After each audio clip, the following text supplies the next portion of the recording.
What's up, you guys? Welcome back to the show. I'm Living 510, and this is another MLB 2K Today video, and I'm joined with a special guest, Dunbar Snackbar. How you doing, man? Doing good, man. How are you? I'm doing awesome. Thank you so much for doing this with me. Basically, in this video, we're just going to be talking about steroids in baseball and the possibility of steroids making baseball go into a decline. I think we're kind of on the same page on this, but first, Dunbar, what is your opinion on steroids in baseball? Oh, man. Sorry, I couldn't be more against actual, performance-enhancing drugs used in baseball. I really think it dilutes the integrity of the game as a whole because, when I think of baseball, and I'm not alone in thinking this, but, baseball has always represented, I think, the best about people in the country as a whole. And so when you're having people who are just breaking rules, I mean, for one, but then again, also going ahead and enhancing themselves in an unnatural way, I think it really takes away from what makes baseball so great. So anytime that I hear, somebody has used it, I mean, I will go with the, guilt or innocent until proven guilty mentality. But I mean, if I get firm evidence, that somebody's used it, as far as I'm concerned, they should be out of baseball here. Or at least, been given some type of penalty for it. Yeah, I'm a huge, or I guess I was a huge Barry Bonds fan. I mean, I grew up watching him, and I know that you grew up watching baseball as well. Is there someone that kind of disappointed you that you grew up watching that kind of made you question your love for the game of baseball? Well, I mean, nothing's really made me question my love for the game, but I mean, one thing that was disappointing for me was, the home run race between Mark McGwire and Sammy Sosa, because I used to check the newspaper every single day, to kind of see what had happened, because back then we only had 6 channels on our TV, none of which really got baseball, so. And there was nothing on TV then, and now I've got 500 channels, and there's still nothing on. But anyway, exactly. That was one of the things that really got me into baseball, because there really has been no other time in my life where I was just so excited to take a look at what happened with the scores. And then, I find out that both of them are suspected, of course, of using some performance-enhancing drugs. Mark McGwire came out and said that he did. And so in the back of my mind, I'm like, how real was that experience? If neither of them had used performance-enhancing drugs, would I have been checking the paper every single day to look at these guys, trying to break the record set by Roger Maris? So that's probably the biggest one for me. Yeah. That was a huge race, obviously, the one that you mentioned. And also, I bring back Barry Bonds. I used to always go to Giants games and see him hit it into McCovey Cove and cheer, and I would always defend him, and probably to a negative fault. But eventually I just got tired of it, and I started to, just say, hey, if he's cheating, and I don't like him anymore. And it actually got to a point recently with the whole amount of suspensions that have been handed out that I don't really, to be honest, I don't really know if I can really trust baseball anymore, I mean, because they're not making their results public. Do you think that results need to be public? Should this be public knowledge so that we know who is and who isn't taking, so that baseball fans can say, hey, you know what? Davis is legit, for example. I mean, some of the I would like to know who's doing it and who's not, because I think that adds some accountability on behalf of the players. If you do this, your name will get out. I mean, just them knowing that, I think, might inhibit at least some people, or at least make them think a little bit harder about whether or not that this is a path that they want to go down and follow. I do understand that, from the legal side of things, and from, the Players Association and stuff like that, I mean, they want to limit at least some of that exposure so that way it doesn't damage their career. But I think it's just like what we see in the Hall of Fame. There will be some type of punishment for it. People not being elected in the Hall of Fame. And then in the case of Barry Bonds, I mean, it is on public record now that his testicles are oddly shaped. So I get some gratification, I guess, in that. Yeah. One thing that came out, I think it was a couple days ago, that said that they're thinking about not adding the names of the players in the Hall of Fame, and just saying there being an asterisk and saying this player was removed because he used performance-enhancing drugs. Do you agree with that idea of taking their names completely out of the history books, or do you think that the name should be there so that future fans of baseball know who did it and who didn't? Gosh, I'm so hardcore on this. I'm gonna say that I mean they shouldn't be there because the question that remains is how much of what actually took place was artificial or influenced by the fact that they took that stuff. Exactly.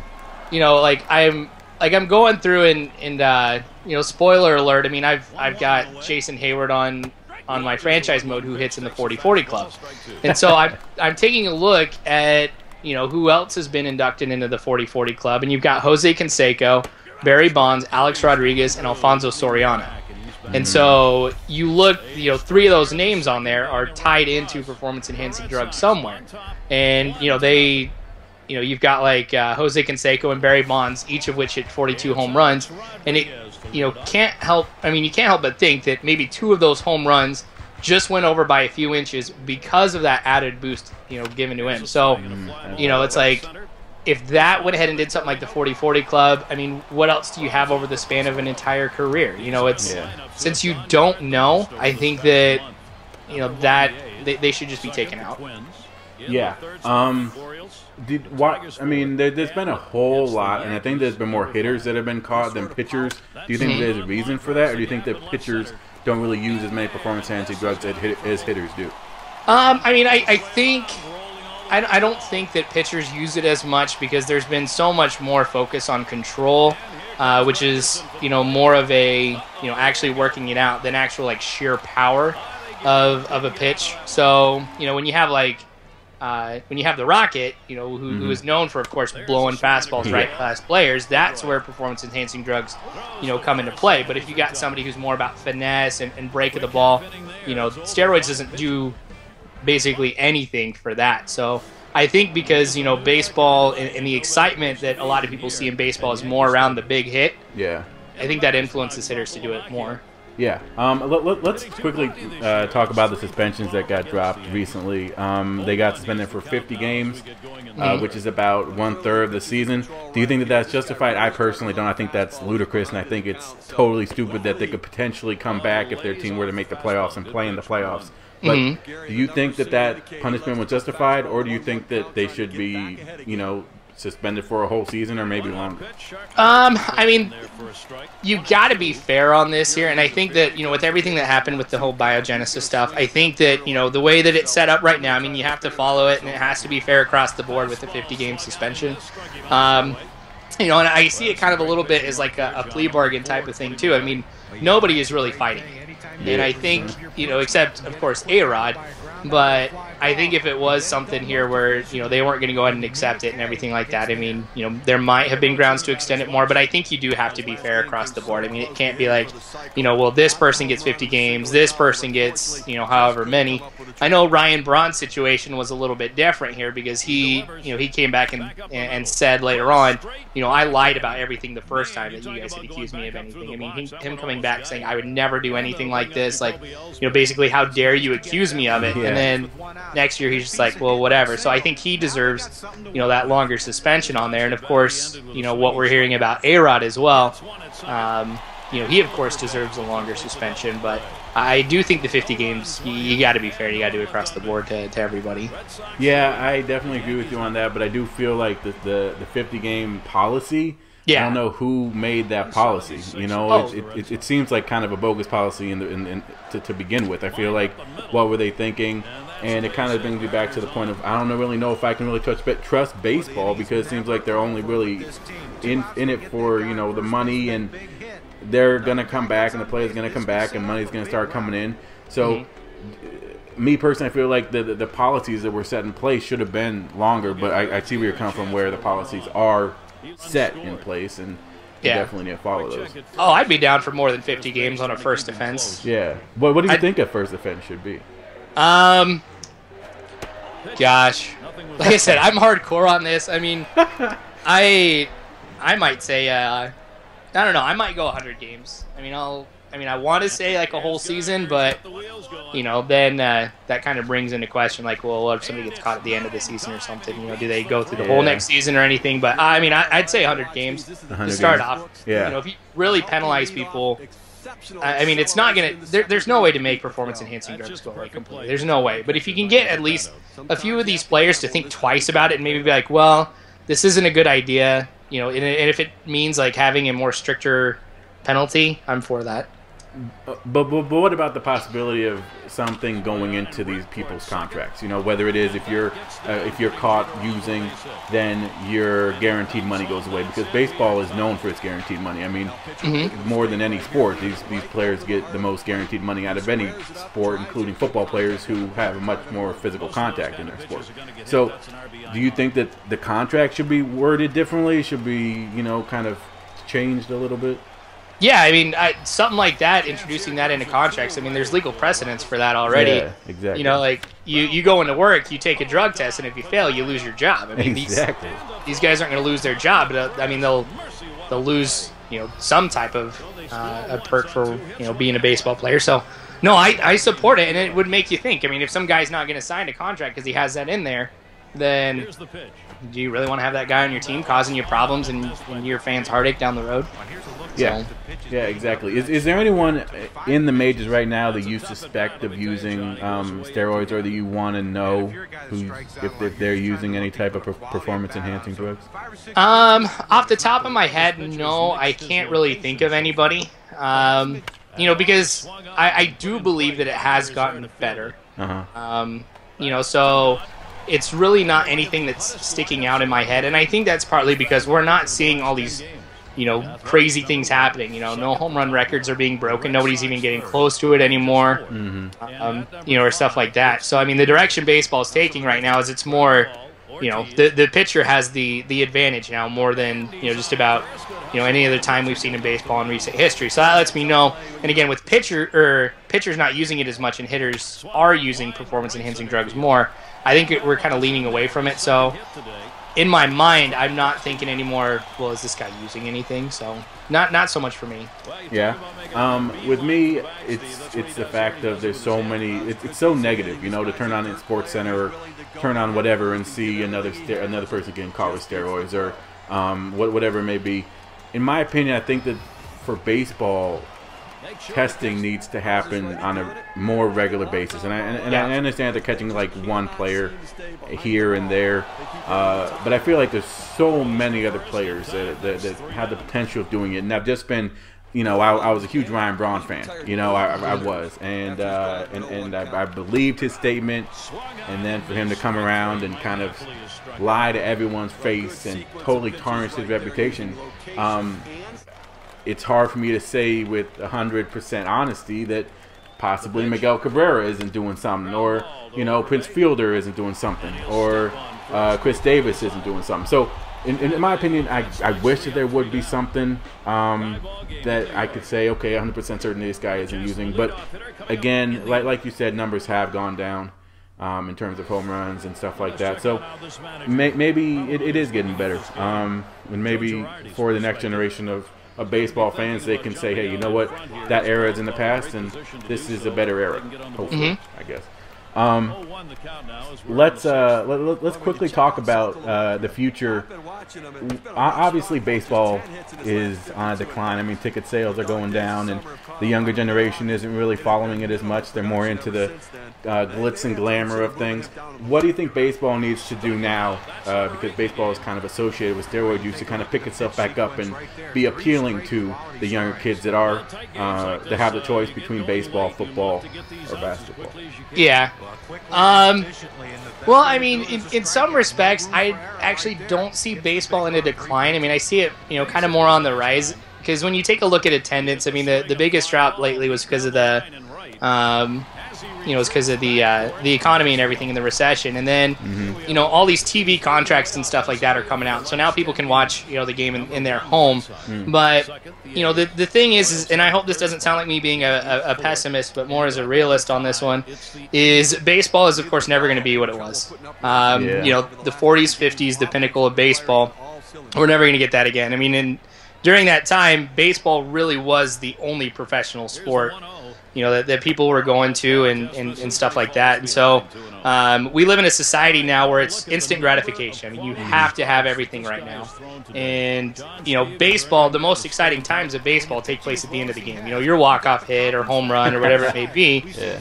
And, so you're watching, UFC and football and stuff like that, where just right from the first second, you are seeing some intense action. So, baseball is never going to get to that point. And if you go ahead and you try and change the game to make it more exciting, it's either one going to go ahead and make you lose your loyal fan base who already hates change in baseball as it is. Yeah.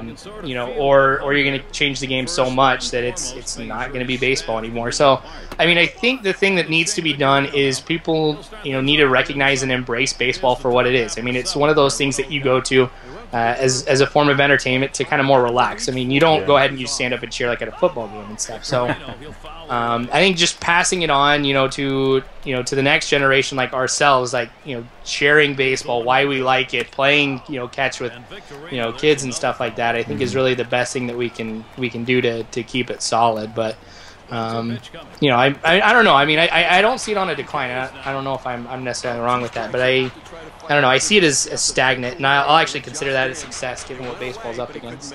Yeah, that's true. I mean, with so much of the negative publicity that's getting, I feel like it is slowly picking itself up. I mean, obviously with baseball cracking down on the whole biogenesis thing and the performance-enhancing drugs, I feel like it is coming up a little bit, but I also feel like, I don't know. I mean, you hit the nail right on the head. I don't think it's ever going to be the same. There's not going to be any type of highlight show dedicated to baseball. There's not going to be any huge Twitter follower in baseball. Baseball players are kind of unique in the fact that they're very modest. You don't see them, in Hollywood. You don't see them on the red carpet. You don't see them doing all this other stuff. So in that respect, and it could be because they have so many minor leagues to go through. I mean, they really have to earn it if you want to get to the majors. So that's really a test of patience and discipline. But really, they're not really ever going to be up there. I mean, with social media controlling the world now, and this trending and that trending, baseball hardly ever trends, and when it does, it's probably because of some steroid use or somebody getting knocked in the head with a baseball. I mean, there's nothing really, no one's really doing that. Do I hope that one day I'll turn on SportsCenter and they'll be talking to Chris Davis about him going up against Miguel Cabrera, for home runs, or interviewing this person, interviewing that person? Sure, but I mean, at this point, no one's going to watch that. People would much rather see what LeBron James is doing in the offseason than baseball right now. So, do you think that the baseball season is too long and they should shorten it a little bit, or do you think that it's the right amount of time? I mean, I think it's just the right amount of time. I mean, because I don't think you could really stretch it out too much.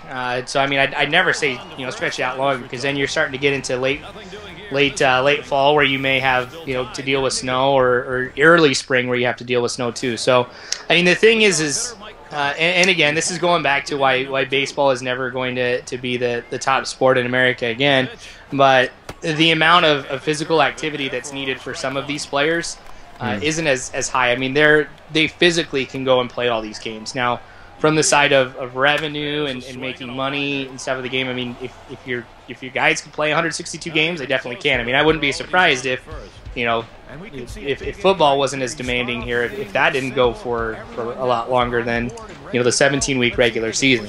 So I wouldn't make any changes to that. I mean, even with the postseason, I think it's just right. Even with the new wild card that they put in there, because anything longer, I think, is going to dilute the postseason.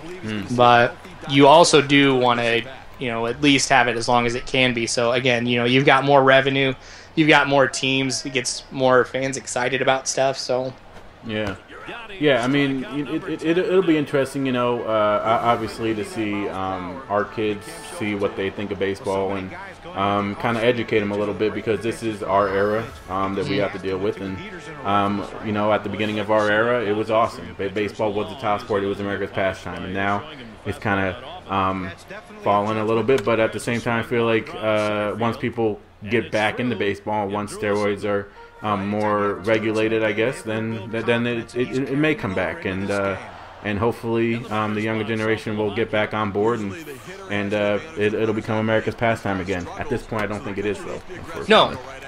No, I mean, the thing about baseball, too, is baseball's a game of failure. You know, you have somebody who fails 70% of the time at the plate, and he's still a really, really good player.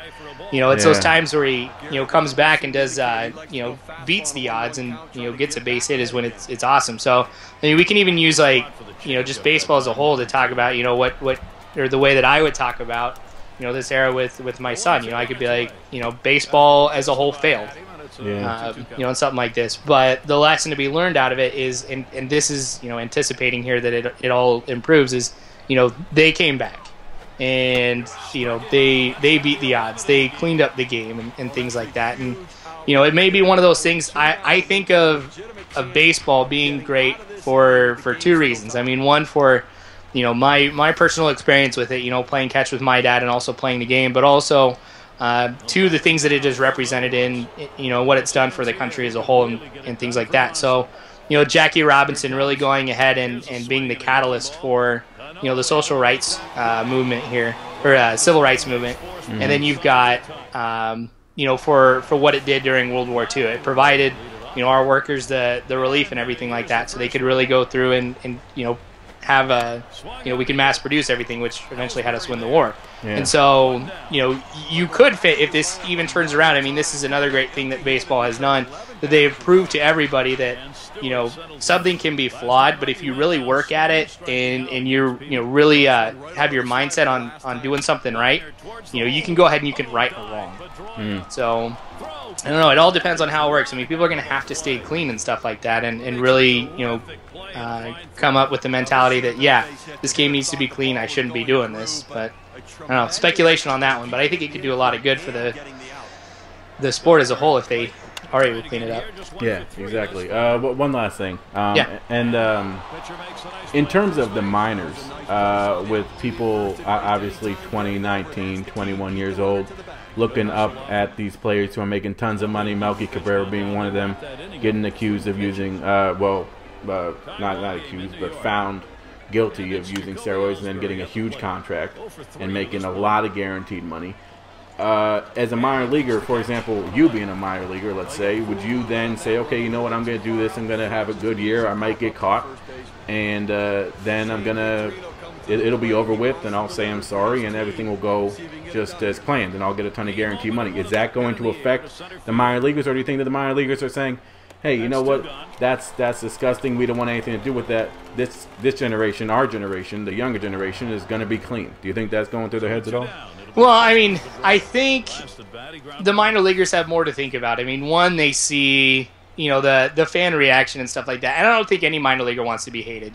What's been happening with some of these players, A-Rod getting booed. I think on the one hand, minor leaguers, they never want to see that. So I think that'd be one thing that makes them not do it.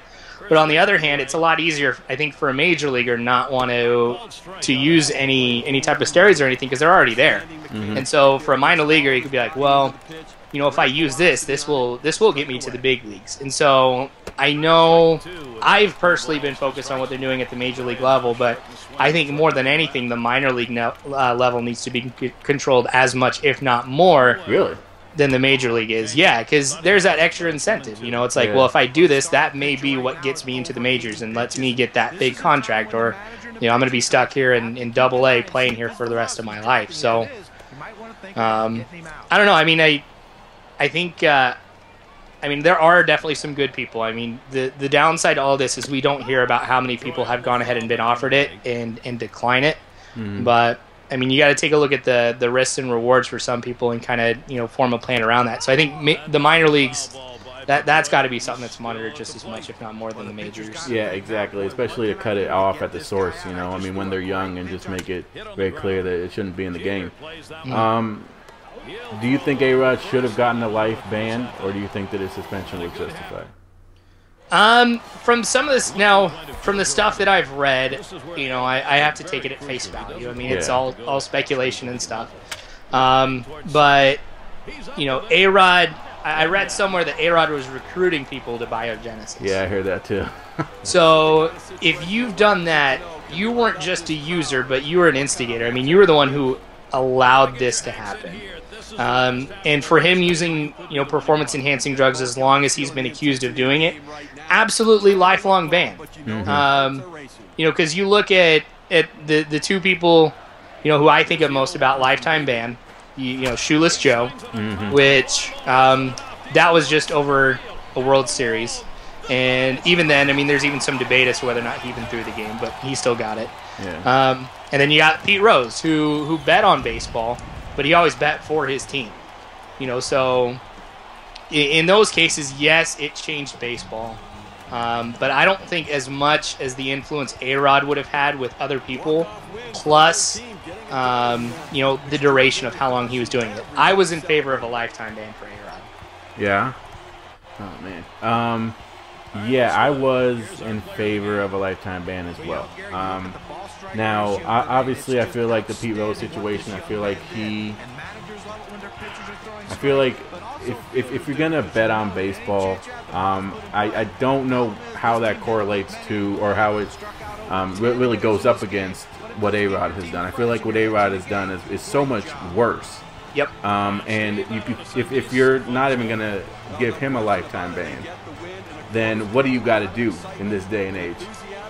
Because let's say that someone were to bet on a game or whatever, like the World Series game, Game 7 or something, would they get a lifetime ban or would they just get, suspended? Yeah. And again, it comes back to the whole fact of, the game in the past was different than the game today, But yeah, definitely should have gotten suspended for a lifetime, expelled, whatever. But I also feel like the fact that it still makes me cringe every time that I see him play. Yeah. He's still out there. He's still hitting home runs. He's still helping his team win. And how does that make you feel as a baseball fan, as a diehard baseball fan, to see people who aren't getting chances and to see this guy kind of wiggle his way through the system, through policy and this policy and that policy, to still be able to play? Yeah. I mean, honestly, I haven't watched a Yankees game in a while here, but this is going to be a terrible thing for me to say, and this might make me a horrible person, but I didn't feel bad for what Dempster did to A-Rod. Oh, man. No, I did not feel bad whatsoever. I mean, there have been times where pitchers have hit players, and I'm just like, man, that was a dumb call. Like that's one of the worst things in baseball.